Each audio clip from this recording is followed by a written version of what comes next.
Well, that was fun. So now you're probably thinking, okay, I'm kind of getting these mechanisms. They look a little complicated, but I think I can handle it. Is there any way we can make them even more complicated? Well, here we go. This is something that we find. Here's an example of a common mechanism, the hydrogen iodide reaction. The common mechanism is we have a fast equilibrium first step, followed by a slow second step. So consider this reaction. H2 gas plus I2 gas goes to 2HI gas. Now, if you wanted to determine the mechanism of this reaction, just as we've done before, you would try to find the overall rate law by doubling the concentration of H2 in one reaction, or in the second reaction, doubling the concentration of I2, and finding out what goes on. And when they do that, the experimentally determined rate law is rate equals K times concentration of H2 times the concentration of I2. Therefore, looking at that, we know the slow step must have one H2 in it and one I2 molecule in it.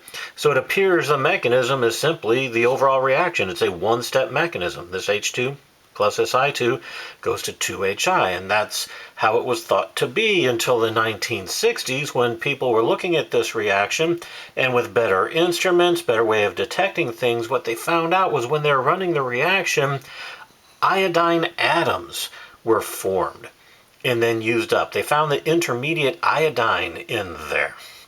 Iodine atoms. Well, if you look at this mechanism, there's no iodine atoms, free iodine atoms. You've got I2 molecules, you've got HI molecules, there's no free iodine in there. So what that means is, if when you run the reaction you actually find the existence of free iodine atoms, then this mechanism cannot be right, because that mechanism does not account for free iodine atoms. So what they decided was, they looked at a new mechanism, determined that what if this was the case? What if the first step in the reaction was very, very fast, where I2, or iodine, very, very quickly dissociates into two iodine atoms. However, the reverse reaction also occurs, and it is also very fast. So we have a very fast equilibrium, a dynamic equilibrium here, but it's an extremely quick one, where I2 dissociates into two I's, but two I's get back together and form I2. That is very, very quick. And it is really this H2 that reacts with these two iodine atoms that give you the 2HI. And this is a slow step. Now we could probably predict this would be the slow step, because this is 1, 2, 3. This is a termolecular reaction here, where an H2 and two iodine atoms must all smack together at the exact same time. So we'd expect this to be a slow reaction. The problem is this. Here is our experimentally determined rate law, which should be the same as the rate law for the slow step. This is the slow step, and here's its rate law right here. And note, these two rate laws are not the same. This is I2 to the first power, this is I to the second power. So those two rate laws do not appear to be the same rate law. However, given the nature of equilibrium and a little math, we can find out that, in fact, these two rate laws are essentially the same. How do we do that? Well, here's the deal. First of all, equilibrium. Recall equilibrium, the forward rate equals the reverse rate. We're going to spend all of next chapter discussing equilibrium, and then truthfully all the rest of the semester discussing equilibrium. But with equilibrium, the forward rate equals the reverse rate of a reaction. That's when it's at equilibrium. Well, here is the rate law for this forward reaction for the fast step. The rate law is rate equals K times the concentration of I2, because this is an elementary step. Rate equals K times concentration of I2. We're going to call this K1 because it's the first reaction, step 1 in our mechanism.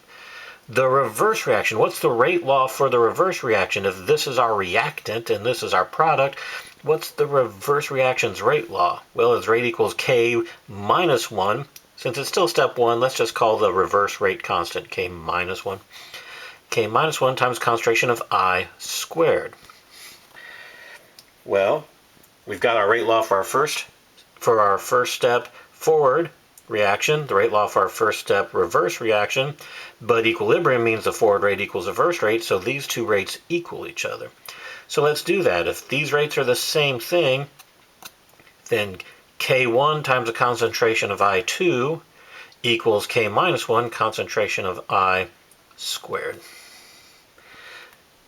Well, here's the deal. In the slow step, in the rate law for our slow step, we have iodine in here. And what is iodine in our reaction here? Note, it's an intermediate. It gets made in one reaction and then used up in a subsequent reaction. Iodine's an intermediate. You should not be putting intermediates in your rate law, because really, recall that you determine the mechanism by determining the overall rate law, and you don't know what the mechanism is, or it's our mechanism that gives us our intermediates, and so you don't know if there's going to actually be any intermediates in there until you do a mechanism and see what those intermediates might be so you can look for them. So you should not have intermediates in your rate law. So here's a rate law for the slow step. We need to get rid of this intermediate right here. And we're going to do that mathematically with this equation here. If K1 times concentration of I2 equals K minus 1 times concentration of I squared equal each other, let us solve this equation right here for our intermediate, the concentration of I squared. So here's this, rate equals K2 times concentration. Oh, by the way, we call this K2 because it's the second step. K2 to concentration of HI times concentration of I squared. When we solve this equation for I2, it's very simple. Just divide both sides by K minus 1. So concentration of I2 equals K1 times concentration of concentration of I squared equals K1 times the concentration of I2 divided by the concentration of, or divided by K minus 1. Literally just solve for this term right here by dividing both sides by K minus 1. And therefore we see that with the concentration of I squared equaling this beast here, just substitute this whole thing in for the concentration of I squared because they equal each other. When you do that and find the rate equals K2 times K1 times K negative 1 times concentration of H2 times the concentration of I2. Now, a constant times a constant divided by a constant is a constant. So then this whole term here, K2 times K1 divided by K minus 1, is just a constant. Let's just call that K.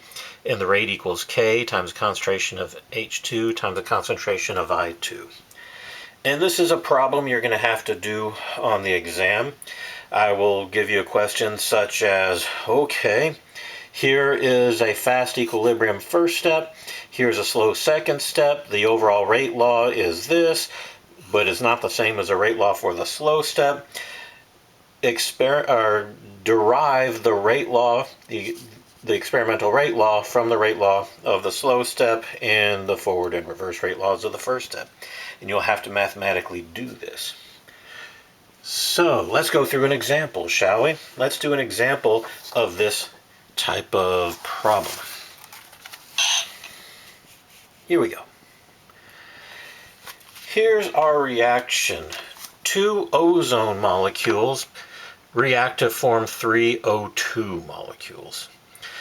Experimentally, the rate law is determined to be rate equals K times the concentration of O3 squared divided by the concentration of O2. That is what comes from experiment. Based on that, the proposed mechanism of this reaction is O3 is in a fast equilibrium with O2 plus O. And then the next step, the slow step, is O3 plus O goes to two O2s. Note, oxygen O is an intermediate here. And when you add up these two equations, the intermediate goes away, and you've got two O3s go to three O2s. All right. Derive the experimental rate law, this up here, from this proposed mechanism. Well, the first thing we need to do is say, okay, well, what's our mechanism for our slow step here? Well, for our slow step, rate equals K, let's call it K2 because it's a second equation, times the concentration of O3 times the concentration of O. That is the rate law for the slow step, and note the rate law for the slow step is not the same as the rate law for the overall reaction, but they should be. The rate law for the slow step should be this rate law, but it's not. So what do we do? Well, we note that the rate law for this slow step has this intermediate oxygen atom.